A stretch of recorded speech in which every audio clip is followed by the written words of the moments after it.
एक बार की बात है, गांव में एक ब्राह्मण रहता था। वह सुबह उठता, नहाता, पूजा करता, खाना खाता और फिर सो जाता था। उसके पास किसी भी चीज़ की कमी नहीं थी। सब कुछ होने के बाद भी ब्राह्मण के घर वाले एक बात से बहुत परेशान थे। वो बात यह थी कि ब्राह्मण बहुत आलसी था। वो कोई भी काम खुद नहीं करता था और दिन भर सोता रहता था। एक दिन बच्चों का शोर सुनकर ब्राह्मण जाग गया और उसने देखा कि उसके दरवाजे पर एक साधु महाराज आए। ब्राह्मण और उसकी पत्नी ने साधु महाराज का स्वागत किया और उन्हें भोजन कराया। भोजन करने के बाद ब्राह्मण ने साधु की खूब सेवा की। साधु महाराज उनकी सेवा से बहुत प्रसन्न हुए और उन्हें वरदान मांगने को कहा। ब्राह्मण ने वरदान मांगा कि मुझे कोई भी काम न करना पड़े, मेरी जगह कोई और काम कर दे। साधु उसे वरदान में एक जिन्न देते हैं और साथ में यह भी कहते हैं, जिन्न को हमेशा व्यस्त रखना, अगर उसे काम नहीं दिया तो वो तुम्हें खा जाएगा। वरदान पाकर ब्राह्मण मन ही मन बहुत खुश हुआ और साधु को आदर के साथ विदा किया। साधु के जाते ही वहाँ एक जिन्न प्रकट हुआ। पहले तो ब्राह्मण उसे देखकर डर गया, लेकिन जैसे ही उसने ब्राह्मण से काम मांगा तब ब्राह्मण का डर दूर हो गया और वो उसे पहला काम खेत जोतने का देता है। जिन्न वहाँ से गायब हो गया और ब्राह्मण की खुशी का ठिकाना नहीं रहता है। कुछ ही देर में जिन्न फिर आ जाता है और बोलता है, मैंने खेत जोत दिया, दूसरा काम दीजिए।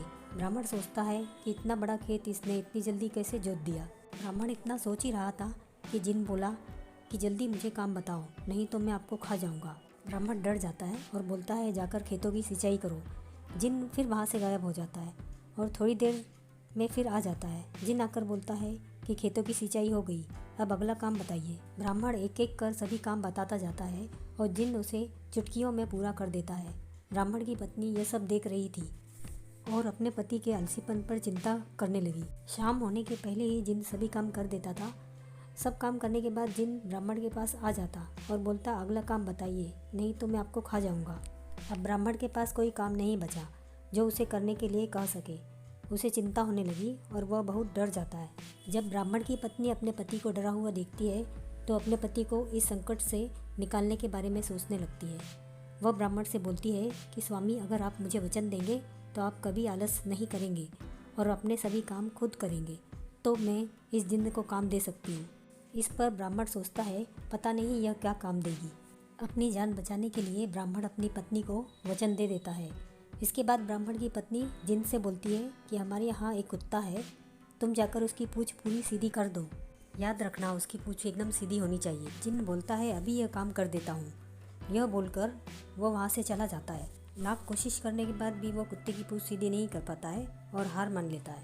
हार मानकर जिन्न ब्राह्मण के यहाँ से चला जाता है।